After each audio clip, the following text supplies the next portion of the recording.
This is TradeFlow News, bringing you relevant news and insights from around the world. TradeFlow News, enabling trade for SMEs and economies worldwide.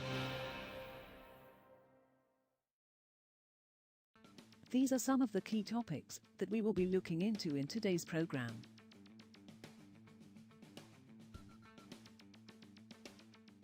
First, let's take a look at the overnight headlines which are impacting the commodity markets.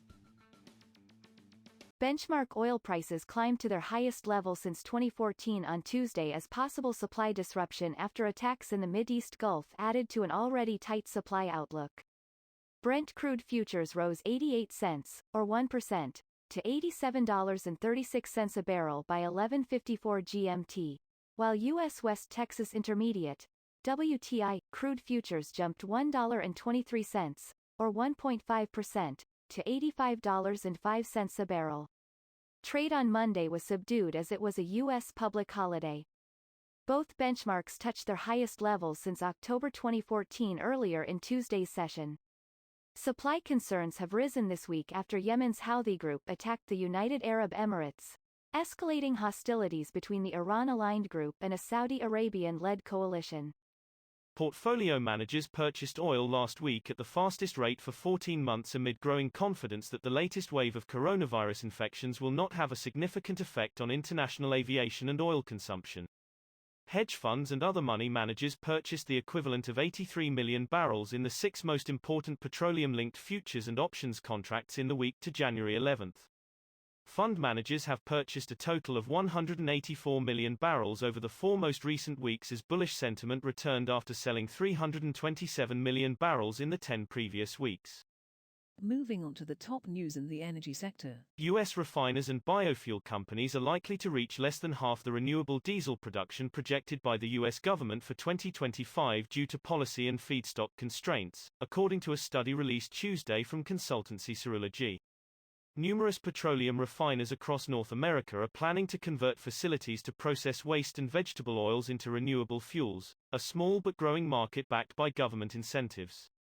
The Energy Information Administration estimates renewable diesel production capacity in the United States could increase fivefold by 2024 from 1 billion gallon currently to more than 5 billion gallons per year.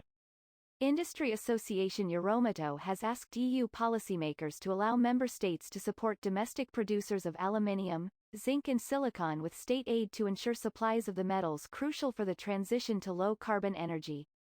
The European Union has a goal to reduce net greenhouse gas emissions by 55% from 1990 levels by 2030, as a step towards net zero by 2050. With plans including electric vehicles that need aluminium and renewable energy that needs zinc and silicon. More than half of the EU's aluminium and zinc smelters have reduced capacity or have closed temporarily, while silicon production has been cut because of record power prices and squeezed supplies. Next, we have the top news in metal. Gold prices slipped on Tuesday, weighed down a spike in U.S. Treasury yields and a stronger dollar as investors waited for more clues about the Federal Reserve's interest rate hike timeline from its policy meeting next week. Spot gold fell 0.7% to $1,806.72 per ounce by 13:25 GMT. U.S. gold futures fell 0.6% to $1,806. Despite the spike higher in U.S. Treasury yields, spot gold seems to be holding its own above $1,800 for the time being, said Han Tan, chief market analyst at Exinity. The head of Japan's main steel industry lobby said on Tuesday the European Union's decision to extend anti-dumping measures on electrical steel from Japan was inappropriate and it would consider taking action. On Monday, the EU extended setting minimum prices for electrical steel from Japan, China, Russia, South Korea and the United States for 5 years on the basis that producers would otherwise dump it on the EU market. The Japanese steel industry will carefully study this decision and determine a proper course of action, Eiji Hashimoto, chairman of the Japan Iron and Steel Federation, said in a statement. We will now look at the top news in the agricultural sector. China's 2021 corn imports almost tripled in volume from the previous year, hitting a new record, customs data showed on Tuesday, as buyers turned to cheaper alternatives overseas amid soaring prices and a domestic supply crunch. China, the world's top grains market, brought in 28.35 million tons of corn in all of 2021, up 152% from an annual record figure of 11.3 million in 2020, data from the General Administration of Customs showed. Imports of wheat in the first 12 months of the year also hit a record at 9.77 million tons, and were up 16.6% from 8.38 million in 2020, the data showed. That is all for today's news on commodity markets. Stay tuned to TradeFlow News as we continue to provide you with more updates.